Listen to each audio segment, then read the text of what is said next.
TikTok est connu pour avoir détruit pas mal de choses, notamment la santé mentale de certaines personnes, mais en réalité, tapis dans l'ombre, c'est surtout son contenu qui s'est vu baisser en qualité, jusqu'à devenir selon les cas, plus ou moins médiocre. Parmi cette tonne de contenu, une niche en particulier s'est retrouvée sauvagement dégradée en entraînant la montée d'un type de vidéo toxique et en développant l'émergence de dérivés de la niche originale. Cette niche, c'est celle dans laquelle j'évolue et qui sera le sujet de cette vidéo, c'est la magie.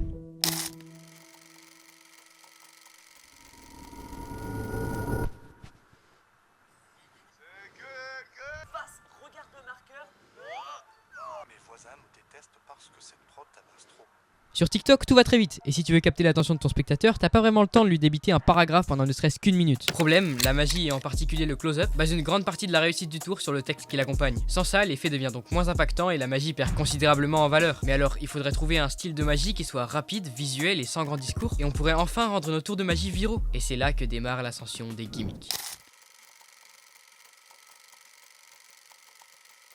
Grossièrement, il existe deux types de magie, avec gimmick et sans gimmick. On les distingue par le matériel utilisé, c'est-à-dire qu'un tour de magie avec gimmick fonctionne grâce à un trucage matériel, un objet qu'on peut acheter ou fabriquer et qui constitue le truc. A l'inverse, un tour de magie sans gimmick s'effectue lui uniquement à l'aide de manipulation et aucun accessoire n'a besoin d'être truqué. Par exemple, l'escamotage d'une pièce à la main est un tour sans gimmick, tandis que la lévitation d'une carte se fait elle avec gimmick. Je vais pas rentrer dans les détails parce que c'est un sujet qui est très débattu dans la communauté des magiciens, mais en gros certains avis estiment que la magie avec gimmick est plus simple, moins créative ou moins authentique. Bref, c'est un peu du pay to win. Pour en revenir à notre sujet, les gimmicks sont la solution miracle pour cocher les cases de la viralité sur TikTok. Et c'est probablement l'une des raisons pour lesquelles ce type d'accessoire ne fait qu'accroître sa popularité dans le monde de la magie. On pourrait se dire que c'est cool, hein, maintenant on arrive à faire percer des vidéos sur notre niche pourtant restreinte, mais en réalité on a résolu un problème en créant inconsciemment un autre.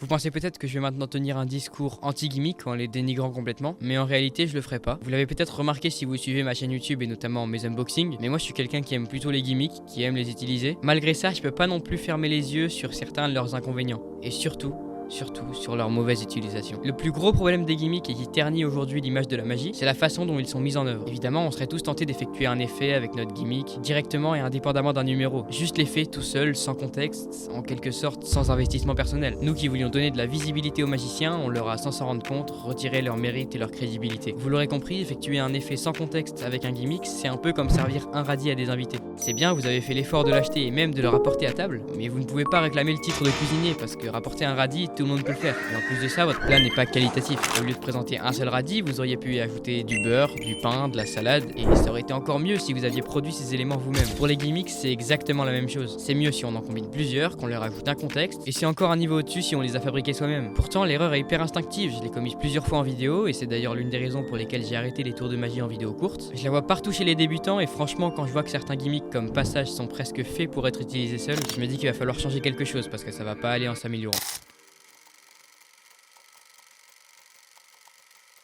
Rendez-nous notre art, ouais. On a perdu la vraie magie. C'est mon point de vue et celui d'un certain nombre de personnes. Je suis conscient que c'est pas celui de tout le monde. Peut-être que moi-même, quand je reverrai la vidéo dans quelques temps, j'aurai honte de mes propos. D'ailleurs, si vous avez un avis différent, n'hésitez pas à me le dire en commentaire, ça m'intéresse vraiment de le savoir. Alors, c'est normal qu'on ait évolué depuis la magie de Jean-Eugène Robert Houdin, hein. C'est pas du tout ce que je critique. Mais ce que je critique, c'est plutôt l'impact des réseaux sociaux sur notre magie et le fait qu'on soit en train de tomber en fait inconsciemment dans le piège de la baisse de qualité de contenu. Alors, j'abuse pas non plus, la vraie magie, elle a pas encore totalement disparu, hein. Mais c'est bien la niche de la magie sur les réseaux qui est en train de se dégrader. Comme je le disais en début de vidéo, c'est quelque chose qui existe avec toutes les niches et sur tous les réseaux qui proposent un format vertical, mais je vais pas rentrer plus dans les détails parce que bon, c'est pas le sujet principal de la vidéo. En fait, la véritable raison de pourquoi je suis en train de parler à ma caméra aujourd'hui, c'est que je voudrais faire passer un message et donner des conseils aux magiciens qui voudraient débuter sur les réseaux. J'en fais partie également, hein. Je suis personne pour donner des conseils, mais bon, ça me paraît important et assez intéressant. Si on veut faire de la magie sur les réseaux sociaux, pour moi c'est absolument essentiel de faire de la vraie magie, de ne pas tomber dans le piège des gimmicks ou alors de les utiliser correctement, d'élaborer et de travailler ces numéros, même si c'est pour une vidéo de 15 secondes, faut s'investir dans la magie. En fait, je suis en train de me rendre compte que c'est juste une vidéo conseil pour éviter de faire les mêmes erreurs que moi. Sur les réseaux, et c'est souvent ce qu'on oublie, quand je dis on, je m'inclus avec, il faut rester soi-même, montrer sa propre créativité, bref, tout l'inverse de ce qu'on fait quand on utilise la magie ou les gimmicks de la mauvaise façon. J'espère que cette vidéo vous a plu. Je le rappelle, c'est qu'un avis personnel et si vous en avez un autre, je serais très heureux de le savoir en commentaire. Comme vous avez pu le remarquer, j'arrête les vidéos courtes pour me consacrer aux vidéos longues, donc je reviens dans un gros mois avec une vidéo comme celle-ci. En attendant, merci d'avoir regardé et comme d'habitude, on se retrouve bientôt.